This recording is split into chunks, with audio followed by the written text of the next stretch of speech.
ಬಾಗಲಕೋಟೆ ಜಿಲ್ಲೆಯ ಗುಳೇದಗುಡ್ಡ ತಾಲೂಕಿನ ಕೋಟೆಕಲ್ ಗ್ರಾಮದಲ್ಲಿ ಪ್ರಜಾಪಿತ ಬ್ರಹ್ಮಕುಮಾರಿ ಈಶ್ವರಿ ವಿಶ್ವವಿದ್ಯಾಲಯ ನೂತನ ಗೃಹಪ್ರಭು ಪ್ರಸನ್ನ ಭವನದ ಉದ್ಘಾಟನಾ ಸಮಾರಂಭ ಜರುಗಿತು. ಓಂ ಶಾಂತಿ ಧ್ವಜಾರೋಹಣ ಹಾಗೂ ಕೋಟೆಕಲ್ ಗ್ರಾಮದಲ್ಲಿ ಕುಂಭದೊಂದಿಗೆ ಬ್ರಹ್ಮಕುಮಾರಿ ಶಾಂತ ಅಕ್ಕನವರು ಗುಳೇದಗುಡ್ಡ ಇವರ ನೇತೃತ್ವದಲ್ಲಿ ಜರುಗಿತು. ಲತಾ ಸುರೇಶ್ ಶಹಾಪುರ್ ಇವರು ನೂತನವಾಗಿ ನಿರ್ಮಿಸಿರುವ ಪ್ರಭು ಪ್ರಸನ್ನ ಗೃಹ ಪ್ರವೇಶ ನೆರವೇರಿತು. ಗುಳೇದಗುಡ್ಡದ ಪೂಜ್ಯ ಶ್ರೀ ಕಾಶಿನಾಥ್ ಮಹಾಸ್ವಾಮಿಗಳು ಸಾನ್ನಿಧ್ಯ ವಹಿಸಿದ್ದರು. ರಾಜಯೋಗಿನಿ ಬ್ರಹ್ಮಕುಮಾರಿ ಮೀರಾ ಅಕ್ಕನವರು ಅಧ್ಯಕ್ಷತೆ ವಹಿಸಿದ್ದರು. ರಾಜಯೋಗಿನಿ ಬ್ರಹ್ಮಕುಮಾರಿ ಪ್ರಜಾ ಅಕ್ಕನವರು ಕಾರ್ಯಕ್ರಮ ಉದ್ಘಾಟಿಸಿದರು. ಮಹೇಶ್ ಬಿಜಾಪುರ್, ರವೀಂದ್ರ ಅಂಗಡಿ ಸೇರಿದಂತೆ ಗಣ್ಯರು ಉಪಸ್ಥಿತರಿದ್ದರು. ಈ ಸಂದರ್ಭದಲ್ಲಿ ರಾಜಸ್ಥಾನ, ವಿಜಯಪುರ, ಬೆಳಗಾವಿ, ತೇರದಾಳ್, ಬಸವನ ಬಾಗೇವಾಡಿ, ಬಾಗಲಕೋಟ್, ಲೋಕಾಪುರ ಹಾಗೂ ಗುಳೇದಗುಡ್ಡ ಸುತ್ತಮುತ್ತಲಿನ ಗ್ರಾಮದ ಗಣ್ಯರು, ಗುರು ಹಿರಿಯರು ಸಮಾರಂಭದಲ್ಲಿ ಭಾಗಿಯಾಗಿದ್ದರು. ವರದಿ ಶರಣಬಸಪ್ಪ ಎಸ್ ಜಮಖಂಡಿ, ಗುಳೇದಗುಡ್ಡ. ಕಲ್ಯಾಣ ಉದ್ಧಾರಕ್ಕಾಗಿ ಈ ಒಂದು ನೈತಿಕ ಶಿಕ್ಷಣದ ಕೇಂದ್ರವನ್ನ ತೆಗೆದಿದ್ದಾರೆ ಅಂತ ಹೇಳಲಿಕ್ಕೆ ನನಗೆ ತುಂಬಾ ಹೆಮ್ಮೆ ಅನಿಸುತ್ತೆ. ಹಾಗೂ ಈ ಈಶ್ವರೀಯ ವಿದ್ಯಾಲಯದ ಒಂದು ಮುಖ್ಯ ಉದ್ದೇಶ ಏನಪ್ಪಾ ಅಂತಂದ್ರೆ, ಇವತ್ತು ಇಡೀ ವಿಶ್ವದಲ್ಲಿ ಶಾಂತಿಯ ಸ್ಥಾಪನೆ ಮಾಡುವುದು, ಭ್ರಾತೃತ್ವದ ಭಾವನೆಯನ್ನ ಮೂಡಿಸುವುದು, ಚಾರಿತ್ರಿಕತೆ ಹಾಗೂ ಆಧ್ಯಾತ್ಮಿಕತೆಯ ಅಧಪತನ ಆಗ್ತಾ ಇದೆ. ಇದರ ಪುನರುತ್ಥಾನ ಮಾಡುವುದೇ ಈಶ್ವರೀಯ ವಿದ್ಯಾಲಯದ ಮುಖ್ಯ ಉದ್ದೇಶ ಆಗಿದೆ. ಮಾನವೀಯ ಮೌಲ್ಯಗಳನ್ನ ಪ್ರತಿಯೊಬ್ಬರಲ್ಲಿ ಜಾಗೃತ ಮಾಡುವುದೇ ಈಶ್ವರೀಯ ವಿಶ್ವವಿದ್ಯಾಲಯದ ಮುಖ್ಯ ಉದ್ದೇಶವಾಗಿದೆ. ಈಶ್ವರೀಯ ವಿದ್ಯಾಲಯವು ಸಂಯುಕ್ತ ರಾಷ್ಟ್ರ ಸಂಘದ ಅಂಗಸಂಸ್ಥೆಯಾಗಿಯೂ ಕೂಡ ಕಾರ್ಯವನ್ನ ಮಾಡ್ತಾ ಇದೆ. ಹಾಗೂ ನಮ್ಮ ಈಶ್ವರೀಯ ವಿದ್ಯಾಲಯದ ಹೆಡ್ ಕ್ವಾರ್ಟರ್ ಮೌಂಟ್ ಅಬು ರಾಜಸ್ಥಾನದಲ್ಲಿ ಅಂತಾರಾಷ್ಟ್ರೀಯ ವಿಶ್ವವಿದ್ಯಾಲಯ ಆಧ್ಯಾತ್ಮಿಕದ ಜ್ಞಾನವನ್ನು ಕೊಡ್ತಕ್ಕಂಥ ವಿದ್ಯಾಲಯ. ಇಲ್ಲಿ ಜಾತಿ, ರಂಗ, ಭಾಷೆ, ಭೇದ ಭಾವಗಳಿಲ್ಲದಂತಹ, ವಯೋಭೇದವಿಲ್ಲದಂತಹ ಈ ಸರ್ವರಿಗೂ ಕೂಡ ಆತ್ಮಿಕ ಶಿಕ್ಷಣ ಕೊಡುವಂಥ ವಿದ್ಯಾಲಯ ಅಂದರೆ ಈ ಈಶ್ವರಿ ವಿಶ್ವವಿದ್ಯಾಲಯವೇ. ಹಾಗಾದರೆ ಈ ಈಶ್ವರಿ ವಿಶ್ವವಿದ್ಯಾಲಯ ಈ ಗುಳೇದಗುಡ್ಡದಲ್ಲಿ ಯಾವಾಗಿನಿಂದ ಪ್ರಾರಂಭ ಆಯಿತು, ಇದನ್ನು ನಾನು ತಮ್ಮೆಲ್ಲರಿಗೂ ತಿಳಿಪಡಿಸಲಿಕ್ಕೆ ಬಯಸ್ತಾ ಇದ್ದೇನೆ.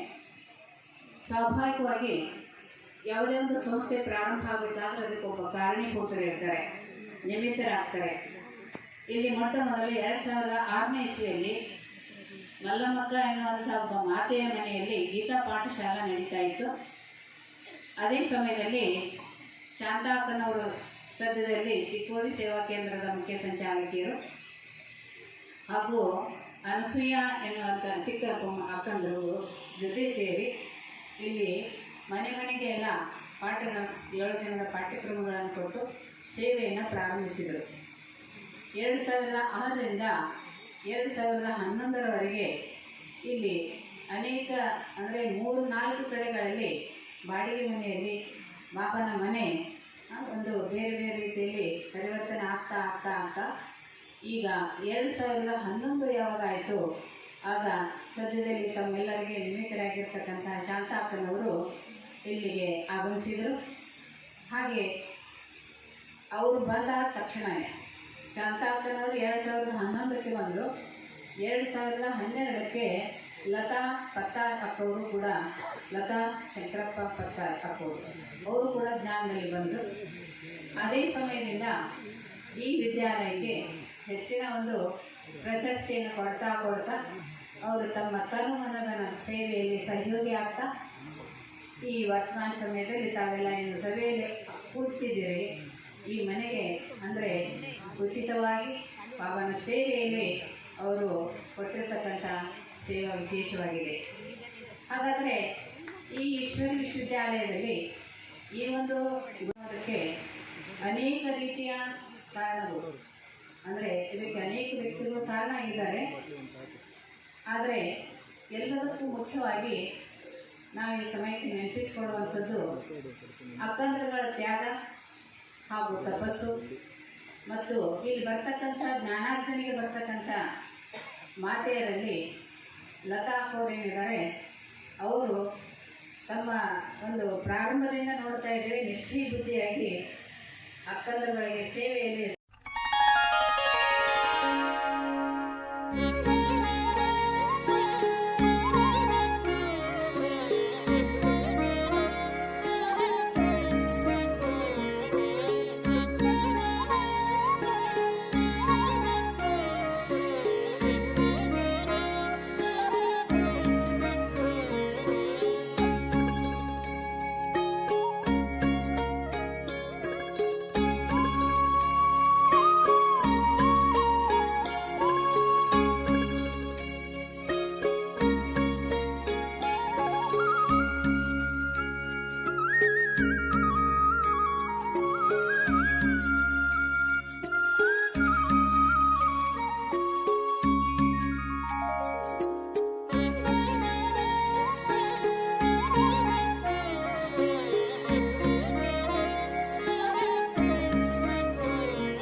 ಇವತ್ತು ನಮ್ಮ ಕೋಟಿಕಲ್ ಗ್ರಾಮದಲ್ಲಿ ಈ ಒಂದು ಗೃಹ ಪ್ರವೇಶ ಕಾರ್ಯಕ್ರಮ ಆಗಿದೆ ಅಂತ ಬಹಳಷ್ಟು ಅಭಿಮಾನದಿಂದ ನಾನು ಹೇಳಿಕೊಡ ಬಯಸ್ತೇನೆ.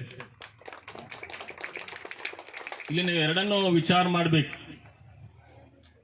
ಒಂದು ಧಾರ್ಮಿಕ ಪರಂಪರೆ, ಒಬ್ಬ ವ್ಯಕ್ತಿ ತನ್ನ ಬದುಕಿನಲ್ಲಿ ಒಂದು ಒಳ್ಳೆತನಕ್ಕಾಗಿ ನಮ್ಮನ್ನು ನಾವು ಸಮರ್ಪಣೆ ಮಾಡಿಕೊಂಡು ಯಾವ ರೀತಿ ಬದುಕಬೇಕಂತೇಳಿ ಎರಡು ವಿಚಾರವನ್ನ ಇಲ್ಲಿ ನಾವು ಗಮನಿಸಬೇಕಾಗತ್ತೆ. ಇವತ್ತು ನಮ್ಮ ವಿಶ್ವದ ಉದ್ದಗಲೂ ಕೂಡ ಹಲವಾರು ಧಾರ್ಮಿಕ ಪರಂಪರೆಗಳು ಬಂದಿದ್ದಾವೆ, ತಾವೆಲ್ಲ ನೋಡಿದ್ದೀರಿ. ಅದರಲ್ಲೂ ಕೂಡ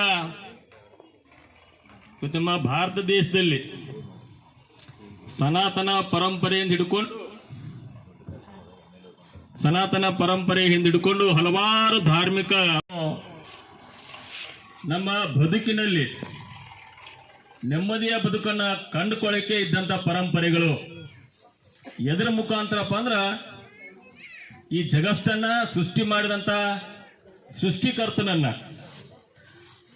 ಆರಾಧನೆ ಮಾಡೋದ್ರ ಮುಖಾಂತರ ನಮ್ಮನ್ನ ಅವನಿಗೆ ಸಮರ್ಪಣೆ ಮಾಡಿಕೊಂಡು ನಾವು ಬದುಕಿನುದ್ದಕ್ಕೂ ಕೂಡ ಇವತ್ತು ನೆಮ್ಮದಿಯ ಬದುಕನ್ನ ಕಂಡುಕೊಳ್ಬೇಕಂತೇಳಿ ಹಲವಾರು ಪರಂಪರೆಗಳು ಹುಟ್ಟುಕೊಂಡು ಬಂದವುದಾಗಿದ್ದಾವೆ. ಮಧುಬನಲ್ಲಿ ಹೇಳಿದ್ ಬಂದಿದ್ದು ಇವತ್ತು ತಮ್ಮೆಲ್ಲರ ಗುಳೇದ್ ಗುಡ್ಡದವರ ತಪಸ್ಸಿನ ಪ್ರಭಾವ ಸಾಮಾನ್ಯ ಮಾತಲ್ಲ. ಯಾಕಂದ್ರೆ ಗುಡ್ ಅನ್ಸ್ಕೊಂಡೈತಿ. ರೇತಿ ಮೇ ಗುಲಾಬ್ ಕಾ ಫೂಲ್ ನಿಕಾಲಿ ಆಪ್ ಲೋಗ್ ಸಬ್. ಅಂದ್ರೆ ಮುಸುಕಿನ ಭೂಮಿ ಒಳಗೆ ಗುಲಾಬಿ ಹೂವಿನ ತೋಟ ಬೆಳೆಸಿದ್ದೀರಿ. ಇದು ಸಾಮಾನ್ಯ ಮಾತಲ್ಲ. ಆದ್ದರಿಂದ ಇವತ್ತು 79ನೇ ಇಸ್ವಿ ಒಳಗೆ ನಾನು ಬದಾಮಿಯಿಂದ ಇಲ್ಲೇ ಬಾಗಲಕೋಟೆಯಲ್ಲಿ ಸಂಗಮೇಶ್ ಕಡಿಯಣ್ಣವರು ರಿಟೈರ್ಡ್ AC ಇದ್ದರು. ಅವರು ನಮಗೆ ಬಹಳಷ್ಟು ಚಿರುಪರಿಚಿತದವರು. ಅವರು ನನಗೆ ಬದಾಮಿ ಬಂದು ಅಕ್ಕ ಮಹಾದೇವಿ ಜಯಂತಿ ಇತ್ತು ಇಲ್ಲಿ. ಅಕ್ಕ ಮಹಾದೇವಿ ಜಯಂತಿ ನಿಮಿತ್ತ ನನಗೆ ಬಹಳ ಆಹ್ವಾನ ಮಾಡಿದರು. ನಾನು ಬರೋದಿಲ್ಲ ಅಂದೆ. ಯಾಕಂದ್ರೆ ಬದಾಮಿ ಒಳಗೆ ಸೇವಾ ಕೇಂದ್ರ ಅದೇ ತಾನೇ KM ಪಟ್ಟಣ್ ಶೆಟ್ಟಿ MLA ಇದ್ದರು. ಅವ್ರ ಅಜ್ಜವರು ಬ್ಯಾಂಕಿನ ಮೇಲೆ ನಮಗೆ ಫ್ರೀ ಕೊಟ್ಟಿದ್ರು. ಮಮದಾಪುರ್ ಮತ್ತು ಪಟ್ಟಣ್ ಶೆಟ್ಟಿ ಅವರು ಪೂರ್ಣಿದಕ್ಕೆ ಸಹಯೋಗಿಗಳಾಗಿದ್ದರು. ಆ ಸಮಯದೊಳಗೆ ನನಗೆ ಕಡಿಯಣ್ಣವರು ಮತ್ತು ಸುನೀತಾ ಅಕ್ಕವರು ಮತ್ತು ನೀಲಮ್ಮ ಅಕ್ಕವರು ಇನ್ನು ಕೆಲವು ಅಕ್ಕಂದ್ರು ಬಂದು ನನಗೆ ನಿಮಂತ್ರಣ ಕೊಟ್ಟರು. ಇಲ್ಲ ನೀನು ಬರಬೇಕು ನಾನು ಬರಂಗಿಲ್ಲ ಅಂತ ಹೇಳಿದೆ. ಯಾಕಪ್ಪ ಅಂದರೆ ಅದೇ ತಾನೇ ನನ್ನ ಬದಾಮಿ ಸೇವಾ ಕೇಂದ್ರದಲ್ಲಿ ಕೇವಲ 5 ಜನ ಬರ್ತಿದ್ರು. ಯಾಕಂದರೆ ಬದಾಮಿ ಅಂದ್ರೆ ಭಾಳ ಉಷ್ಕಿನ ಭೂಮಿ, ಭಾಳ ಒಂದು ಬಿರುಸು. ಆದರೆ ಆಯಿತು ಗೊತ್ತಾಗಲಿಲ್ಲ. ಆದರೆ ಇವತ್ತು 47 ವರ್ಷದ ನಂತರ ನಾನು ಇಲ್ಲಿ ಗುಳೇದ ಗುಡ್ಡದಲ್ಲಿ ಕಾಲಿಡ್ತಿರೋದು ತಮ್ಮೆಲ್ಲರ ಒಂದು ನಿಜವಾದಂಥ ನನಗಿಟ್ಟು ಖುಷಿ ಆಗ್ತಾ ಇದೆ. ಊಟ ಬೇಡ, ನಿದ್ದೆ ಬೇಡ, ಈ ಸಭಾದೊಳಗೆ ಕುಂದಿರ್ಬೇಕು ಅನ್ನಿಸ್ತಾ ಇದೆ. ಯಾಕಂದ್ರೆ ಪ್ರಯತ್ನದ ಫಲ ಪರಮಾತ್ಮ ಹೇಳ್ತಾನೆ, try I lot is your success but do not CRY. ಪ್ರಯತ್ನದ ಫಲ ಇವತ್ತು ಸಿಕ್ತು. ಅನೇಕ ದಿನಗಳ ಕನಸು ನೆನಸಾಯಿತು. ಇವತ್ತು ಗುಳೇದ ಗುಡ್ಡದ ಪ್ರಭಾವ ಅನೇಕ ಆತ್ಮಗಳ ಮೇಲೆ ಬೀಳಿ ತಮ್ಮಂಥ ಶಿವಶರಣರು, ಶಿವಯೋಗಿಗಳು, ಬ್ರಹ್ಮಕುಮಾರಿ ಪ್ರಭಾಕನವರಿಗೆ ಜೋರಾದ ಚಪ್ಪಾಳಿ ಮುಖಾಂತರ ಅವರಿಗೆ ಅಭಿನಂದನೆ ಸಲ್ಲಿಸೋಣ. ಈಗ ಮೇಲೆ ಎಲ್ಲ ಪೂಜ್ಯರು ಅತಿಥಿ ಮಹೋದಯರು ಮಾಡಬೇಕು ಅಂತ ನಾನು ಕೇಳ್ಕೊಳ್ತಾ ಇದ್ದೇನೆ. ದಯವಿಟ್ಟು ರೋಹಿತ್ ಪತ್ತಾರ್, ಸುರೇಶ್ ಶಾಪೂರ್ ಅವರು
ಸನ್ಮಾನವನ್ನ ಹುಟ್ಟುಹಬ್ಬವನ್ನ ಸ್ವೀಕರಿಸಿರ್ತಕ್ಕಂಥ ನುಡಿಯೊಂದಿಗೆ ಉತ್ತಮ ನಡೆಯನ್ನು ಕಲಿಸಿರುವಂತ ಬೋಧನೆ ಮುಖಾಂತರ ಸಾಧನೆಯ ಹಾದಿಗೆ ಇರುವಂತ ಎಲ್ಲ ಪೂಜ್ಯರಿಗೂ ಅನಂತ ವಂದನೆಗಳು.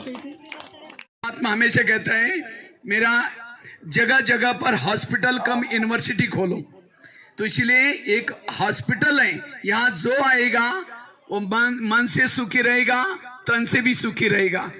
इतना ही नहीं, परमात्मा ने गीता के वचन अनुसार परमात्मा ने कहा था यदा यदा ही धर्म ग्लानि, जब धर्म ग्लानि होगी तब मैं आऊंगा। तो परमात्मा आकर के इसी विद्यालय के माध्यम से गीता का ज्ञान देगा और इसी ज्ञान को जो सुनेंगे वो पावन बन जाएंगे। आज कुंभ मेला वहां चल रहे हैं, तो वास्तव में ज्ञान की गंगा के अंदर जो ज्ञान स्नान करेगा वो आत्मा जन्म जन्मांतर की पावन बन जाएगी। इसीलिए जिन्होंने इस कार्य के लिए सहयोग किया, जिन्होंने मदद की, वो सदाई जीवन भर में के हमेशा के लिए जन्म जन्मांतर के लिए उन्होंने अपना भाग्य बनाया। तो हमें भी क्या करना है, हमें आ करके ये ज्ञान सुन करके अपने जीवन को हेल्दी वेल्दी और हैप्पी बनाना है। क्योंकि